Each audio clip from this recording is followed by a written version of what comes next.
Hello and welcome to mindbodygreen's beauty podcast, Clean Beauty School. I am your host and mindbodygreen's beauty director, Alexandra Engler. On today's episode, I have on two guests who I'm very excited to speak with because I haven't seen their brand everywhere, and I can't wait to dig in more on how they captured such a moment in the beauty zeitgeist. The brand is something that you may have seen. I know we've written about it on our site, and you've probably seen it around on social media. It is Ourself. It is this really cool biotech brand that I just can't wait to learn more about. So today I am having on Lauren Otsuki and Vimla Black-Gupta, the founders of the brand, to share their story and introduce them, the brand and themselves to the Mind Body Green Clean Beauty School community. So welcome. Thank you for having us. Hi, I'm Lauren Otsuki. Nice to meet everyone. And I'm Vimla Black-Gupta.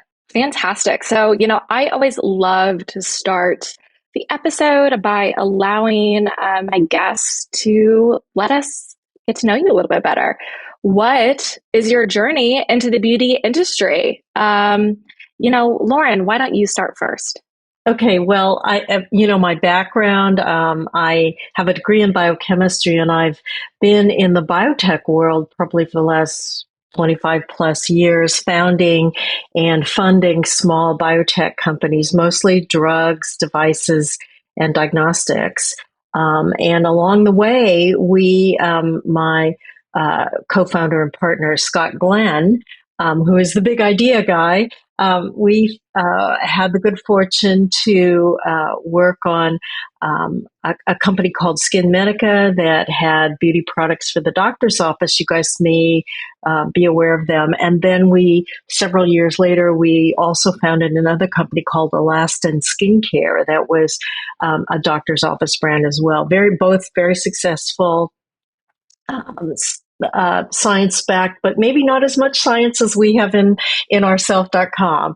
And then we saw the opportunity to bring a little bit more of biotech into skincare, and that's sort of the beginning idea behind Ourself and the Ourself product line.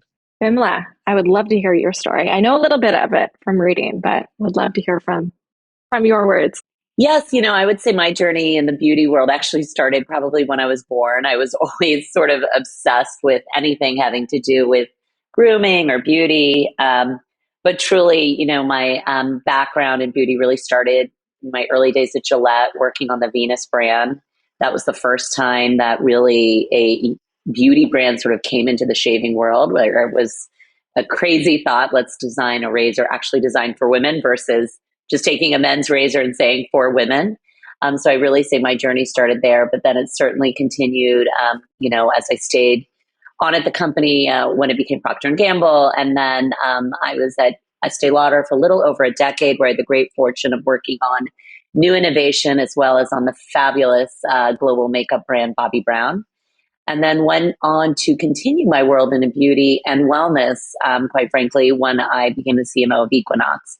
And that was really at a time I always had this philosophy that wellness was beauty and beauty is wellness. But really, by the time I got to Equinox, was actually solidified in consumers' brains. And then have continued that journey, I would argue, with Ourself, which is taking that intersection of beauty and wellness to another world, where it's really starting to look at how consumers look at addressing beauty quite holistically, beyond just sort of skincare all the way into sort of the medical aesthetics world. So thrilled to be here and big fan of MindBody. Oh, well, thank you. I always like to ask this question because I think it sets up the tone for the rest of the conversation. And I'm curious to see how both of you will answer. But what is your beauty philosophy? Okay, well, so I think Vimla and I like to say we're all natural girls. Aging with grace is sort of my philosophy. I don't use any makeup whatsoever. But I think Beautiful skin, by the way.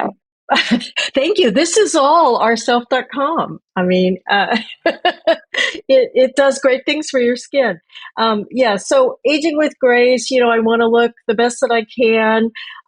I personally believe that having a good skincare regimen and great skincare products is the best way to look good without, more serious intervention. And more serious intervention is not for me. So, that's why I like, developing skincare products and things like the products at Elastin and Ourself.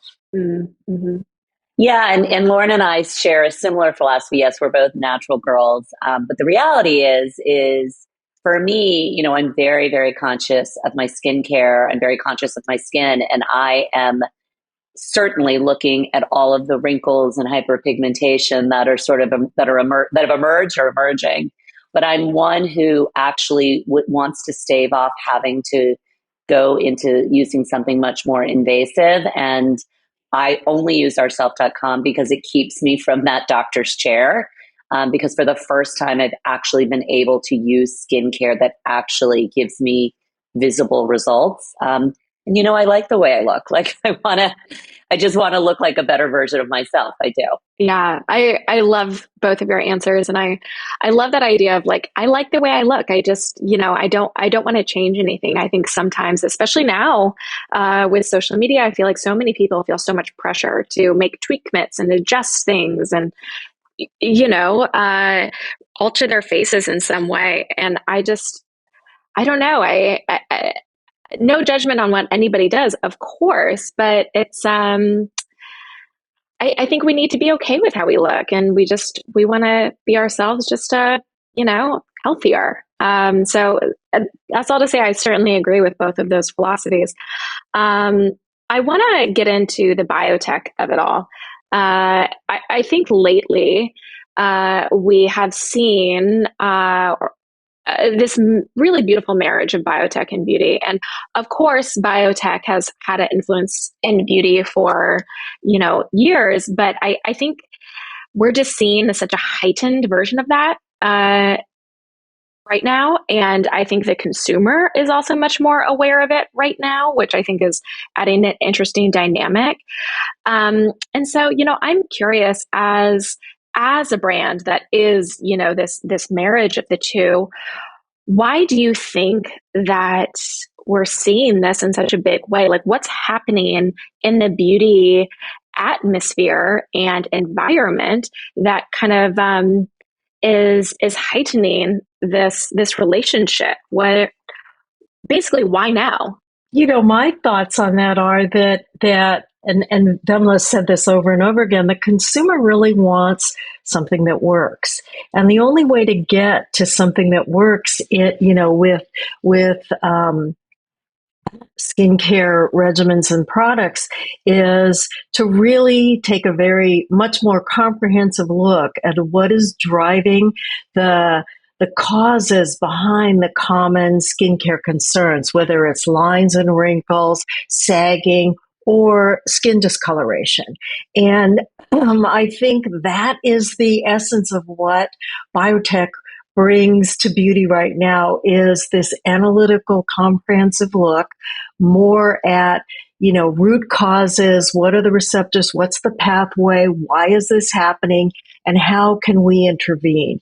And it requires a knowledge of the anatomy, the physiology, and the biochemistry of what's going on, and enough innovation and creation of new reagent, or I want to call them reagents, new ingredients that can address these concerns, rather than just to pick up the ones that are commercially available. And that's what we bring. We are at the heart, on the R&D side, very biotech oriented. So we're not bashful about, creating a new ingredient, understanding how to optimize it, creating assays, doing all of the things that you would do on the biotech side, and just bringing that knowledge and approach to these things, to skincare. And I think it's driven by the market, but I think the solution to how to address what the market needs is to bring this technology in. Interesting. And, I am curious about, and you mentioned this a little bit, like the mindset and how the mindset is a little different and the approach. I just want to dive in a little bit deeper into that thought, because I do think that is at the root of why biotech beauty brands do seem so innovative and do seem so exciting, is because it's bringing a new and fresh perspective into the industry. And so as somebody who does have this, long background in biotech, like, how does somebody who works in your field approach product formulation and skincare issues differently than somebody who might be, traditionally from a more, traditional beauty background? Like, what's the difference there? Well, I believe that when we were formulating the ideas behind Ourself, we said to ourselves that there are basically two things that we have to be able to do. One is we need to be able to make sure that all of the great ingredients that we create can get to where they need to get to in the skin, and that to me is one big fundamental difference between the way traditional skincare has approached using ingredients and the way the biotech people approach things, right? There's a lot of jargon that biotech people use to evaluate whether their ingredients or their compounds or their drug substances get and engage the target. And it's not an approach that has been used in skincare. And how do you solve that? You need to have a great formulation / delivery system that makes sure that these ingredients can get past the barrier of your skin. Your skin is an amazing barrier. It keeps everything that's water soluble out. It's meant to do that. It's meant to protect you. But to get some of these new ingredients in, you have to be able to cross it. And that's a challenge. And then what is it that you're exposing your skin to? You need to be sure that these ingredients mean something, that when they get in, that they're actually targeted to the concern you're focused on. And I think that's going to the root cause of what is causing sagging, for instance. What is causing skin discoloration? There are many things that cause this. I didn't know that much about skin when I started out in all of this, but I have learned an incredible amount because there are dermatologists, plastic surgeons, a lot of people in the industry that know all about the physiology and the anatomy and the biochemistry of your skin. And you have to put those pieces together to solve these problems. Yeah. I think what you said about the delivery system is really interesting. And, to your point, I think for a long time in the beauty industry, the means of formulating was, we'll just put this ingredient in a base formula and kind of call it a day. And there wasn't necessarily there wasn't the same rigor to ensure that ingredient was actually going to be doing what it theoretically could do. And so I think that's a really important point to highlight, because I think sometimes the consumer they pick up a product and they think, oh, well, it says it has X ingredient in it, it must do Y. And that equation doesn't always equal out. Yeah, it has to get there first. Yeah. No, for sure. A really, really great example of this is all of the hype around hyaluronic acid products, right? We've been teaching our consumers that HA is a great thing for your skin. HA is also an incredibly polar, which means it's very water soluble. And what does water do? It's repelled by your skin. Okay. So these HA products that are out there are great at creating surface hydration, but they aren't getting to the place in the skin where the problem is actually occurring, which is inside the layers of the skin. And that's the big difference between what we do with our HA product and what is done with many of the other ones that are out there on the market. You probably, I'm hoping that you've tried HA replenishing serum. Yes. I mean, yeah, it's incredible. Yeah. So you see it's a creamy product, white, and most of the HA products that you see on the market, at least many of the early ones, are clear. And that's what HA looks like when it's dissolved in water. It's clear and a little thicker than water. Great surface hydration, very little penetration.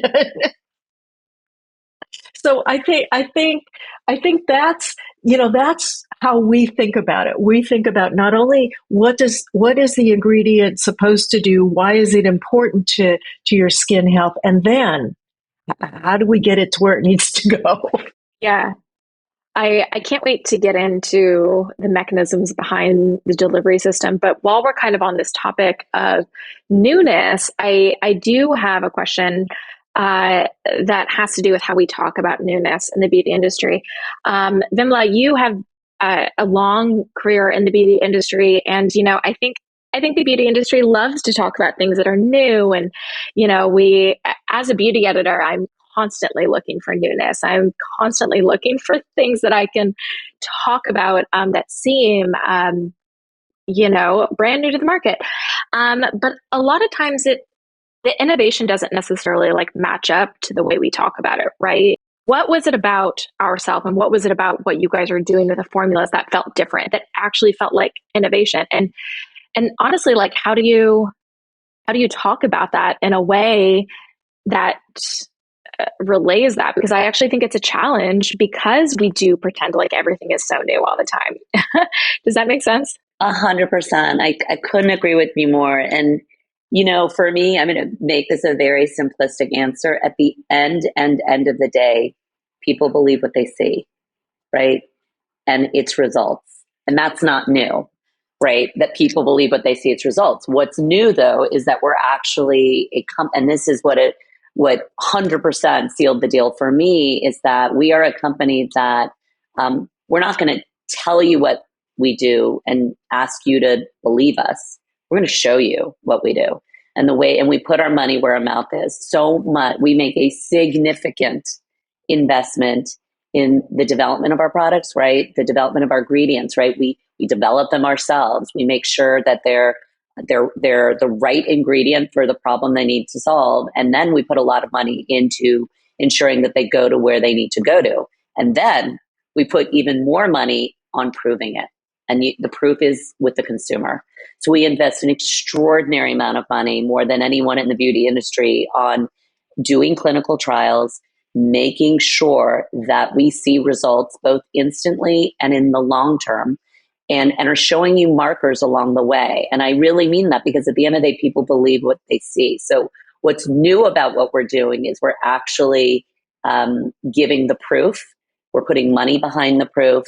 And then in terms of the language, we need to make sure we've got the language that, certainly, to your point, is innovative language and speaks to the innovation, but also people need to understand what they read. And so it's this combination of, they believe what they see, they understand, they have to understand what they read. And so how do we not give them a lot of hocus pocus language, but real language that talks to sort of the gravity of what we're doing, but in a way that a consumer can understand? And so it's a hard balance, right? Because part of it is we are creating new nomenclature that's specific to us, like our subtopical, technology, right? It's this idea of, we do, to Lauren's point, like, what we're taking from the biotech world is like we're providing a delivery system to get these ingredients that we're creating that are designed to solve the problem that they're intended to solve, but that they have like a way to get there, right? And so it's not a layup, it's not easy to do, but what we do know is we trust the consumer is smarter than we are, and they are looking at these clinicals, and we don't obfuscate anything. We're not doctoring anything up. These are real people, real results. And So, we bank on the consumer's intellect, which is incredibly high and discerning. Yes, yes. The consumer is incredibly well educated and is becoming increasingly so. And I think one thing that I know about our audience, and what I like to acknowledge about our audience at mindbodygreen specifically, is like we have a really, really well educated audience, and we have an audience that wants to know all this stuff. And I find that like the most insulting thing you can do is like talk down to them and like talk down to, the people that you're ultimately like trying to serve. And like, I don't know who, like, it's just not helpful to anybody. Like, I know that they're smart enough to understand this stuff because they show it to me. They ask me the questions, they do all the things. And I do find that the beauty consumer is just such a heightened threshold for this stuff than I think we realized, 10 years ago. Do you find that to be the case? Yeah, Lauren and I always joke. I always say to Lauren, I was like, you realize that the consumer has a PhD in skincare? They do. They do. Yeah. They will go down the rabbit hole of information and they will go to the end of the earth. And why? And I think going back to your point, why now? Well, we're now we're in a moment in our world where you can get information on anything, right? Information is widely developed, available. But also consumers are acutely aware of the potential of what they can do to actually improve their skin, right? They can go all the way to the end, which is much more invasively, which, we're all about you do you. My concern with going more invasively for me is I actually want to look like myself. And along that journey of going invasively, I don't necessarily come out a better version of myself. I just look like someone else, right? But for someone who actually wants to look like the best version of themselves, it's actually attainable, right? And it is attainable if you are using the right products. And we really stand behind Ourself as a brand that we will be able to deliver that for you and be a true alternative. Yeah. Okay, we've been kind of talking about this delivery system throughout the episode so far, but let's get into that. I would love if you could just give us an overview of what makes it so different. Well, it's a system that came out of a university up in Canada, and it was used. An early version of it was used to deliver antivirals, topical antivirals, and so as we formed the company, went out and looked at probably 4 different types of technologies that could deliver different proteins and peptides and small molecules into the skin. And this was the winner out of 4.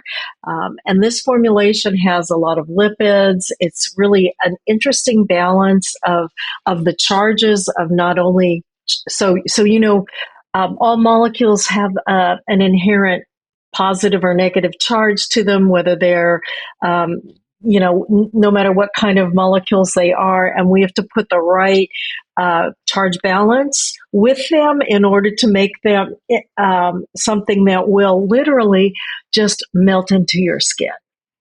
And that's the science of the formulation, is balancing all of those things so that, and it's a very different base formulation, if you will, for something like hyaluronic acid that's very large, right? Very large. 250,000 molecular weight is the size of HA that we use. It's also, you have to have large in order to have good water holding capacity, good hydration. And that, because it's large and it's very polar, meaning wants to be in water, so it doesn't want to go through your skin. So balancing that against something that's much, much smaller, maybe 1,000 molecular weight peptide, it is a very different formulation. So we don't have one formulation, but we have a technology that allows you to understand how to balance all of this stuff to come up with the right product that will penetrate the skin. And then we test all of these things in the laboratory, as well as, and we do a lot of characterization of the ingredients as well as of the formulation itself before we ever try them on any people. Yeah. So, I mean, what you're saying is something that I do love to highlight quite a bit, because I think when people think about product formulation, they think it to be, and I certainly did before I got into the nitty gritty of product formulation, but they think it to be, if you do this step and then this step and then this step, you're guaranteed to have this outcome. And the way you're describing it, it's much more of a fluid art, and it's about like figuring out how all the pieces come together. And it's not as straightforward as I think people tend to think product formulation is. It can be really challenging. Well, particularly doing something innovative, right? Like if it's a very straightforward off the shelf formula, there's a pretty direct path. And that's what a lot of new brands use, right? Because it's easy and predictable. And yeah, I think that, for all of our hero SKUs, we use some specialized techniques too. So we, make these incredibly uniform small emulsions. Then we mix them with other. There is a process to the whole formulation, but the ingredients that the other parts of the formulation that go in are tailored to the key ingredient, and it's because there are some techniques that we use that are commonly used in the pharma industry, but are not at all available in the cosmetic industry. We have put a manufacturing facility in Carlsbad, California, and we make all of the bulk product for our hero SKUs in our facility in Carlsbad. So we are controlling all of that. It is actually a fairly technical manufacturing process. Yeah, it certainly sounds like it. You mentioned peptides earlier, and I love talking about peptides. I think that there's so much to be discovered about various peptides, and I want to talk about the peptides that you're using. What makes them unique, and what are they targeting? So we have different peptides for different purposes.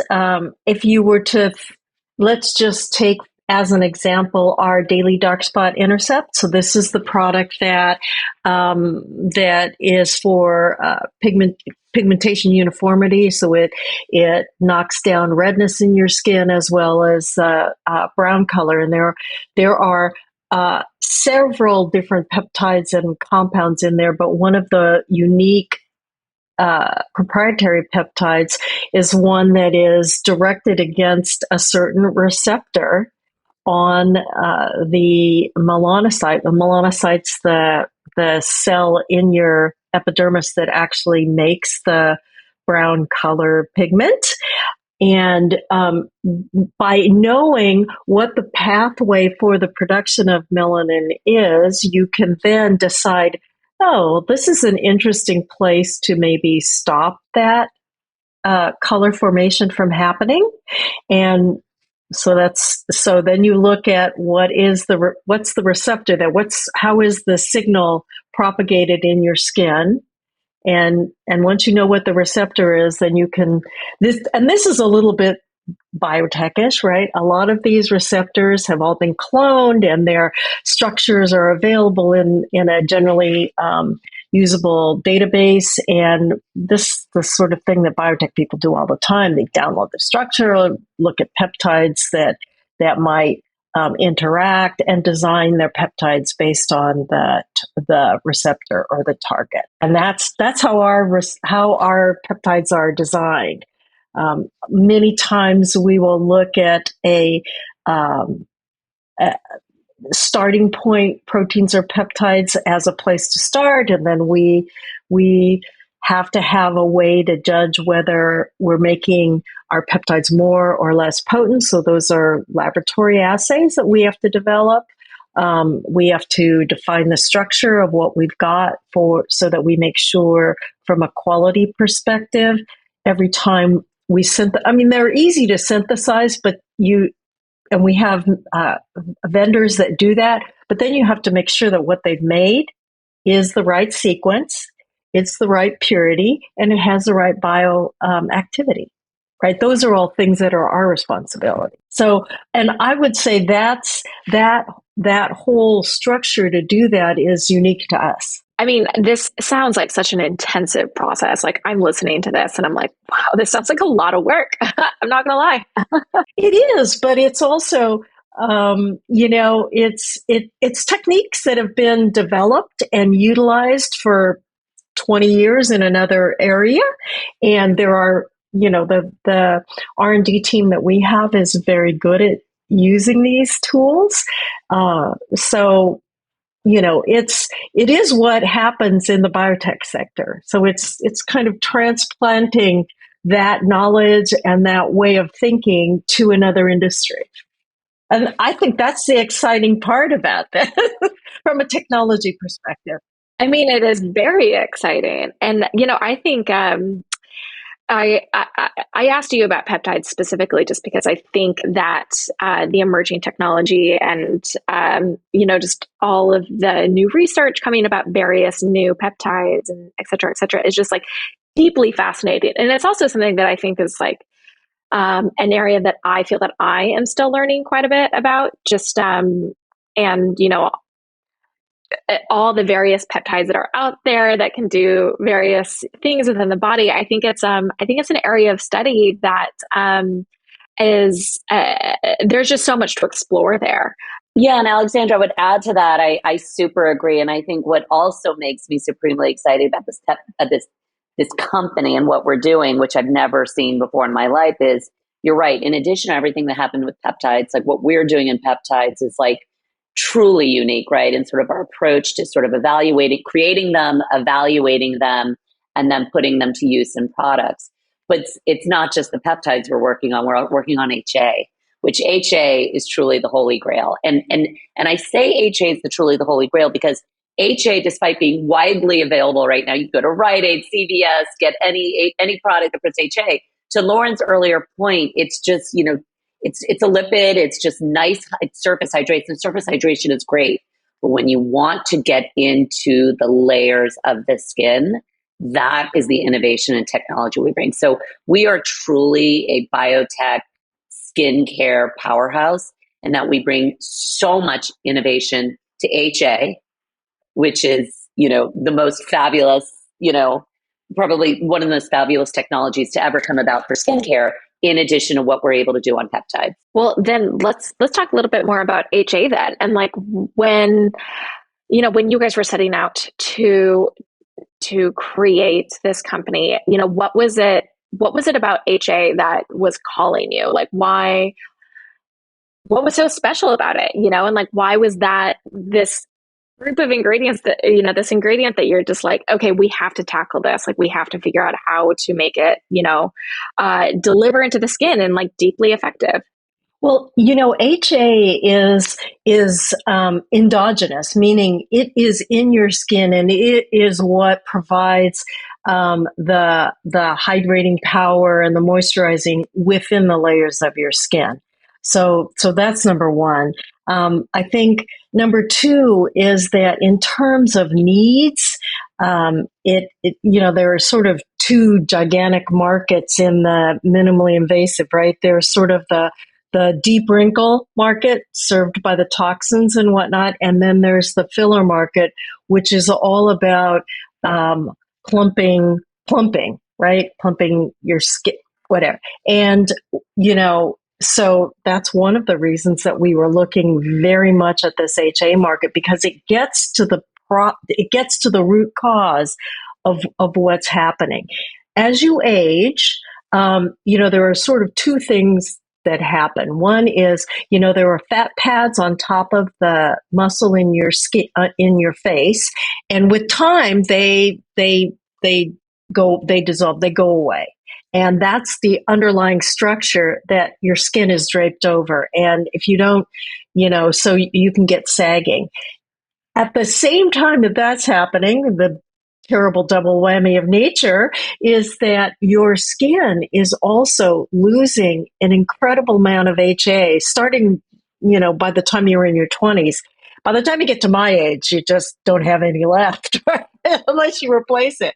So, and that HA is what provides the hydration, the homeostasis in your skin that keeps your fibroblasts pumping out all of the good things that they pump out. So if you don't address that, then you really sort of have to address both. I mean, I like to say, even if you're using fillers in your face, if you're not using HA replenishing on your skin, you're not treating the other half of the problem. Sure. No, I mean, that makes a lot of sense. And HA is amazing stuff because it imparts the smoothness, the flexibility, all of these things into your skin. Well, and to your point that it is something obviously our skin makes, but then it decreases over time. Like, I think there's a study that I referenced in a story that says, by the time we're like 50 or something like that, we have like half of the HA that we're born with. I mean, that is a shocking statistic. Half? And largely it's because, so the HA is made by the fibroblasts in your skin. And they just kind of start slowing down after they also stop making elastin and collagen. So it's like when those cells aren't happy and producing a lot of the normal cell products, your skin just goes downhill. And you're absolutely right. By the time you're 50, and I'm well over 50, your skin is just simply not producing as much. Now, there are also enzymes in your skin that degrade everything that you are producing, and as luck would have it, they don't degrade as fast as the supply of HA, which is, that's hardly fair, but that's just the way it is. Okay, so But, to your point, Alexandra, if I could just add, I mean, and I just love this conversation. I feel like I could talk all day. So interesting and relevant. But Alexandra, to your point of, yes, by the time you're 50, your HA is at least down by half. And what skincare marketers are preying on is that you've got that thought in your head. So I'm going to slap on the fact that my product has HA in it, and that's going to be your cure. And then the reality is what they're really doing. And HA is great, don't get me wrong. And topically, HA really does give you some surface moisture, but it's just surface moisture, which is important, but it's certainly not addressing that at least 50% loss. So I'm glad you brought that up. Yeah. And, what you guys are doing is so unique. And I do think it addresses something that I often talk about when I talk about HA. Various HA serums is that, it provides a nice temporary surface level plumping effect because that's what it does in normal delivery systems. But what you guys are doing is radically different from that. And so it's a reinvention of this ingredient that, like, when I talk about it normally, I kind of just talk about it. Yeah, it'll pump you up for a little bit and then that's it. But what we're talking about here is different. It's a different approach to HA, which provides something, like I said, radically different. You would also be surprised how many of the mild to moderate lines and wrinkles on your face are simply due to this lack of hydration with HA, that when you replenish it, a lot of those just disappear. You don't need to do anything more aggressive than that. It's pretty amazing. Totally agree. So, since I have you guys here and you guys, do focus on innovation and newness and what's next, I want to ask you what excites you about, what's coming. Do you have any things that pique your interest? What areas in the beauty industry are calling to you right now? Is there anything that you can share? I think we're tantalized by going after deeper lines and wrinkles on your face. We've done some recent studies with, not just your face, but you should think about, from your hairline down to your chest as areas where you should be applying all of our products. And we've just completed some additional studies on the neck and on décolleté area that are amazing results. We think that, you can go into other areas on your body. There are, a lot of folks get age spots and noticeable aging on their hands. There are other places that people show signs of aging. And all of those are interesting to us. And we think that our technology will allow us to provide some good solutions. Okay, so going to different areas of the body. And the deeper lines and wrinkles. I don't know I think many of the other things are a little too far out for us to. Yeah, but what I would say is, Lauren is right. There's sort of a global application, if you will, like, working on skin globally across your body is super interesting to us, right? Because that is also skin and it has the same needs. It might be thinner or thicker, but our technology certainly has a way to address it. So that's supremely exciting. The second piece that I would say is, yes, like the profundity of these wrinkles, like being able to get at deeper, peskier is obviously very interesting to us globally across the body. And then the other thing I would say is, and Lauren, I haven't even talked to you about this idea, but, this morning I was getting ready and I have every product on the planet. I am Ourself all over everywhere. And what I realize is, and I'm using some of our newer products that we're not going to talk about on here, but I'm like, oh my God, I can do my total face and neck and décolleté, and then I can detail areas. Like I've now been into this detailing of things that I want to do, whether it's like on my lip where, everyone wants this Cupid's bow. Well, I sort of want it too. And I also have asymmetry in my lip. I'm like detailing my lip where I'm applying our lip filler just extra in certain areas. And then I'm taking the HA product that we're using and what it's been doing to my eyelids is like change my relationship with eyeshadow, and some newer products we might have around.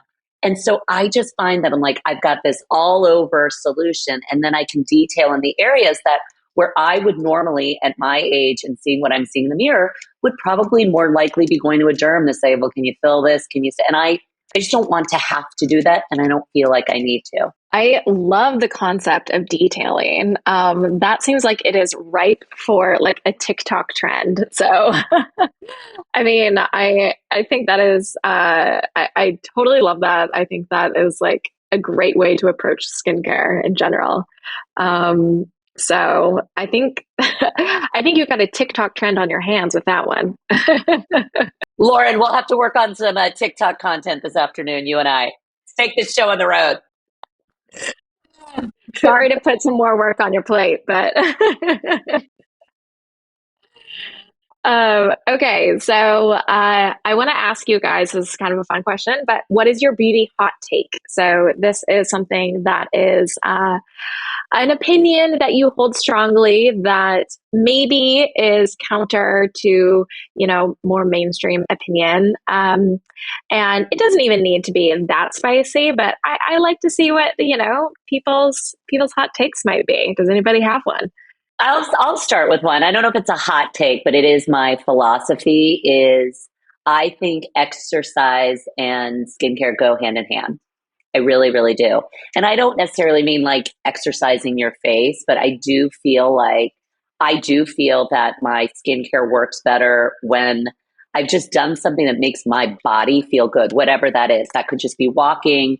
For me, it's running or whatever. But that like overall, like, getting my blood flowing, and getting oxygen into my skin and then using with my skincare, I just do feel that it works better. So I don't know if that's a hot take, but that's one of the things I believe in. I love that take. I very much agree with that. I mean, I think circulation in the body is something that is like completely not talked about enough in the beauty industry, and just how important, keeping your circulation up is just for our overall health, but certainly your skin health. Lauren, you got one for me? Well, I think I mentioned at the top of that I don't really wear any makeup, and I've never worn any makeup, and I feel like maybe the industry's coming back around to me after all of this time, because you see many more natural looks, right? And it's sort of the latest thing is that good healthy skin is the new makeup. And I think just by serendipity, our products, especially that HA replenishing, allow that, the shine and whatnot of your skin to show through, and that's enough. So all right, I'll take them. Both good hot takes. The last section of my podcast is I ask about how you guys take care of yourself. Obviously, this involves a beauty routine and skincare routine, but I also like to ask about other wellness habits that you guys might have, because it's all connected. And I love to hear about how people care for themselves. Whoever wants to start is more than welcome to. I'm happy to start. It's really going to be a continuation of just what I just said. My true, after my children and my husband, of course, my true love in life is exercise. And I love, when I was younger, I would say that exercise was like my path to vanity, for sure. And not that ever goes away, quite frankly, but it is my salvation. Like, quite frankly, it's just, I think better. I'm a better friend. I'm a better employee. I'm just better with exercise. And that can be anything. But it's so important to who I am and to how I present myself every day. And I love to do lots of different things. And as I get older, I'm more actually obsessed with doing more, not like more intensity, but more things like trying, Lauren's like an expert swimmer, but I'm now starting to figure out how to do the butterfly. Like when I was in my 20s, I couldn't do the butterfly, but like I can now do the butterfly, and I'm pretty damn happy with myself. And I'm trying more. This morning I usually am like a 4 mile an hour runner, but I like made myself do like sprints today, so I like these challenges that I'm giving myself, but it's actually just a way to really focus my mind. And I'm just a nicer person after I work out. I would agree. I mean, for me, it's the same. If I tend to get like obsessed about one kind of exercise at a time, right? Whether it's like swimming or I did every one of those exercise fads that I was, really, hot yoga was my thing for a really long time. But, and I know you asked this question about mental health and movement, and I would have said, 5 years ago, I would have said that yoga did all of that for me. But I'm now a grandparent, and now my grandchildren do the mental health thing for me over the top. So, but yoga's a nice second. Yeah. Lauren and I love to say if we're ever dealing with any issue, we always start with, what do we start with, Lauren? Take 4 deep Ujjayi breaths.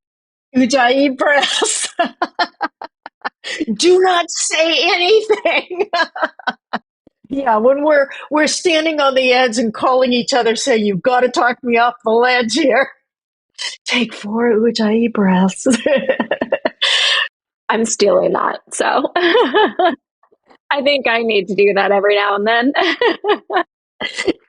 Yeah. Well, listen, this was so fun. Thank you guys so much for joining me. This was such a great episode, so informative. And I can't thank you enough for taking time out of your day to come and chat with me and educate me on everything that you guys have been up to. It's really impressive. Oh, Alexandra, we are so thrilled. Honestly, I've been loving mindbodygreen since you guys started, and it's just a thrill for us to be here. And so much so that we'd love to just offer anyone listening, for if you use the code MBG20, that'll give you 20% off anything on our site. So please, please, please, any guest of mindbodygreen is a friend of ours. So we're super thrilled. And please visit us at ourself.com or on Instagram at ourselfskin. Amazing. And I will be sure to put the code in our show notes so everybody has easy access to it. Yes. Thank you. Thank you. Thank you, guys.